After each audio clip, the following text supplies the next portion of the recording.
नमस्कार शेतकरी मित्रांनो, मी वारीश म्हणजे जवान विठ्ठल परत एकदा स्वागत करतो तुमचं आपली शेतकरी यूट्यूब चॅनलवरती। आज आपली बॅच चालू आहे, सर्वांनाच माहीत आहे, आणि आज आपली बॅच आहे 17वा दिवस। तर आज आपल्याला काय काय करावं लागणार आहे, आपण कशा पद्धतीने बॅच ही आपली मेंटेन करत आहोत, यासाठी आपण पाला किती वेळा देतो किंवा तो कसा देतो, आळीवरती आज आपण कोणते पावडर मारले हे आपण आज या व्हिडिओमध्ये सविस्तर आणि संपूर्ण माहिती पाहणार आहोत। तर आजचा व्हिडिओ सुरू करण्यापूर्वी जर आमच्या यूट्यूब चॅनलवरती नवीन असाल तर प्लीज चॅनल सबस्क्राईब करा, जेणेकरून तुम्हाला रेशीम शेतीविषयी संपूर्ण आणि सविस्तर माहिती पाहायला मिळेल।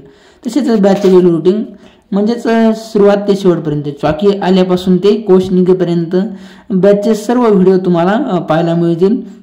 यासाठी तुम्हाला चॅनलला सबस्क्राईब करावं लागणार आहे। तर व्हिडिओ आवडल्यास व्हिडिओ लाईक देखील करा आणि व्हिडिओ इतर रेशीम शेतकऱ्यांना शेअर देखील करा। तर आता मग शेतकरी मित्रांनो, तुमचा जास्त वेळ न घेता लागलीच आजच्या आपल्या व्हिडिओला सुरुवात करतोय। तर व्हिडिओ सर्वांनी शेवटपर्यंत नक्की पहा।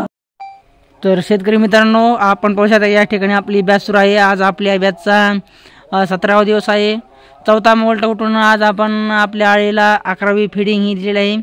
आळीची साईज ही एकदम चांगली आहे, पाळा देखील एकदम चांगला आहे, आणि आपण आळीला पेशिंग देखील भरपूर दिलेली।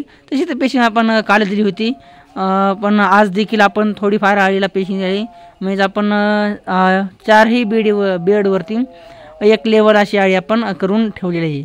म्हणजे प्रत्येक बेडवरती एक समान आळी ठेवलेली, जेणेकरून प्रत्येक आळीला एक समान पाला खायला मिळेल। आणि आज आपण आपल्या आळीवरती चुना हे पावडर मारलेले आहे। त्याचबरोबर आपले जे रेशीम आळीची जी पाल आहे, जी फिडिंग आहे, ती आपली 11 फिडिंग आपण सकाळी दिली आहे। फास्ट फिडिंग देखील आपण देत आहोत, म्हणजे दिवसातून आपण 3 ते 4 वेळेस आता आळीला पाल हा देत आहोत, कारण आळीची साईज ही खूप मोठी झालेली आहे। आळीचं जे खाद्य आहे त्यामध्ये देखील भरपूर प्रमाणामध्ये आता वाढ झालेली आहे। म्हणजे आळीचं जे खाद्य आहे त्याला आता भरपूर असा पाल खायला लागत असतो। यासाठी आपण होईल तेवढा आळीला जास्तीत जास्त पाल देण्याचा प्रयत्न करायचा आहे। तर यासाठी आपण 3 जण आपण याला पाहिजे होत, म्हणजे आपल्याला मजुराची गरज असेल तर 3 मजूर आपली ही 200ची बॅच हँडल करत आहेत। म्हणजे 200ची बॅचला पाला देणे असेल किंवा त्याचं इतर कार्य असेल ते आपले 3 मजूर हे करत आहेत।